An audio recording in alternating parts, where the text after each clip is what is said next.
I have this beautiful fuchsia growing in the hanging basket.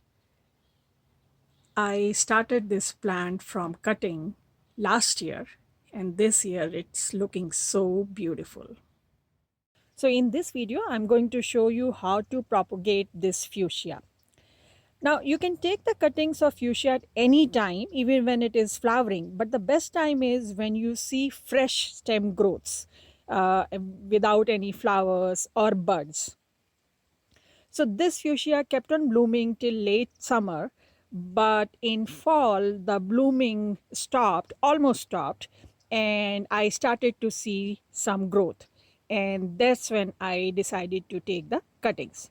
And I know they're not going to probably bloom in winters, and the growth is good right now. So I'm going to, from each of these stems, I'm going to cut 3 to 4 inches just below a node and then propagate them. So I have cut all these stems, and you will notice that for each stem I have cut them just below a node. So node is the place from where the leaves grow and potentially the roots will grow. So you want to cut it just below the node, then you remove the bottom leaves, and then you can remove the very soft part on the top, because that's not going to survive. That's like really tender. And maybe remove a few more leaves and this is ready. So I'm going to do the same thing for each of these. Remove most of the leaves, remove the top part. This one is too long, so I'm going to cut another node here and just remove the leaves from the bottom.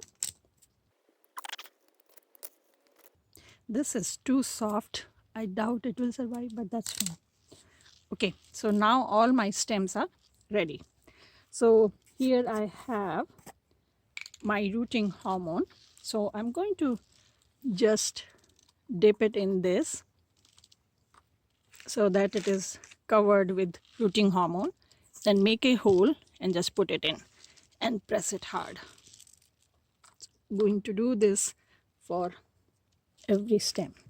So normally when you are propagating, you should put each stem in a different planter so that they can just grow independently in that planter. I made a mistake here. I cut it above the node, so now this cannot be used because there is no place for the roots to grow. So I'm going to drop this one. So you should plant it independently, each stem. I propagate so many plants that if I do that, the whole garden will be full of planters. So I just want to show it to you that you can propagate using the stems. Okay, I forgot to tell you that in this planter I have coco peat and perlite. So coco peat keeps the medium moist for longer period of times, and that's what you need. Right now they don't have any roots, so they don't need any nutrition really. They just need to stay moist and warm. So coco peat keeps this medium moist for longer time, and perlite gives some air pockets or some gaps between the fibers of the coco peat. Otherwise, if it dries up, it will kind of solidify and it will kind of hold everything together. You don't want that. You want some air pockets in the middle. Now I'm going to water it, and then I'm going to cover it with a clear plastic bag. So what will happen, this is just like a normal grocery bag. I just want to put it on top of this loosely, so there will be some air circulation, but then whatever water evaporates, it will just stay in this bag. So the stems will stay in humid conditions. So I'm going to leave it outside, but in shade. The temperatures these days are about 50 degrees Fahrenheit at night and about 65 degrees Fahrenheit in the daytime. But that's fine because fuchsia likes, cooler weather. Once in a while, I'll check to make sure that, this medium is moist. And as I start to see some growth there, I'll show that to you again. So we planted these fuchsia cuttings 2 months ago in the middle of fall, and I covered the planter with this plastic bag, and I left it in the garden, but in a covered area, and it was not getting any direct sunlight, only indirect sunlight. So if I look at these cuttings, so 2 of these, you can see, they rotted.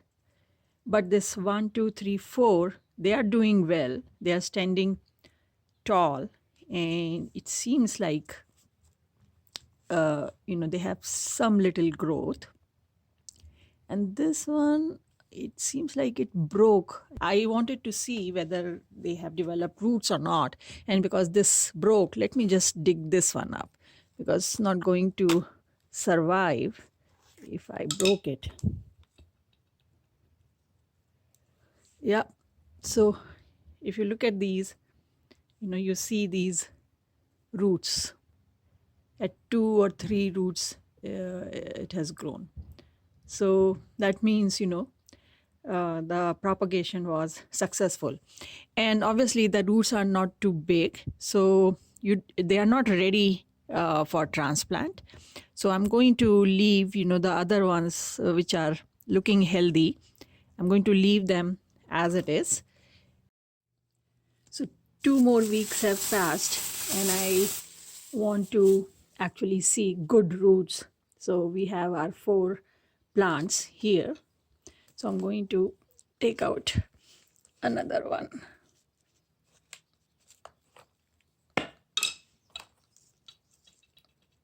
Yep, I like this. The previous plant that we took out, or the cutting, it had such small roots that, I was a little disappointed. So I wanted to show you bigger roots. So this is good. So that means this cutting is definitely successful. And you can tell from the condition of these cuttings, they're green, standing tall. There's, fresh growth from the top, you can see. So I have another planter here, and I'm going to just plant it here. Although it is the middle of winters, cuttings are surviving, so this plant should also survive. And I'll keep them in shaded area. This was already in shaded area, and I'll keep this plant in the same place. And let me also show you the mother plant from where I took the cuttings. So this was the fuchsia plant. You can see that I took the cuttings from here. And this has been growing well too. So basically, although it was winter time, actually late fall, I did this in November. Normally you don't want to propagate in winters, but when you notice that your plant is growing, like this one was developing so many different shoots, that's the time you want to propagate it, because it's whenever is the growth time, if you take a cutting, it will grow well. And that's what happened. And look at this, in January it is still blooming. So basically, to propagate, you have to find the growth time of the plant, and at that time you take the cuttings and dip them in rooting hormone and just put them in coco peat and perlite mixture and leave them alone, cover them up with a plastic bag so that they maintain the humidity, and keep them away from direct sunlight, and they start to grow. So I hope this video was useful to you. If you have any questions, leave a comment and I try to answer as soon as possible. If you like this video, press the like button, subscribe to our channel, and don't forget to share it with your friends and family. And I'll see you next time. Happy gardening. Bye.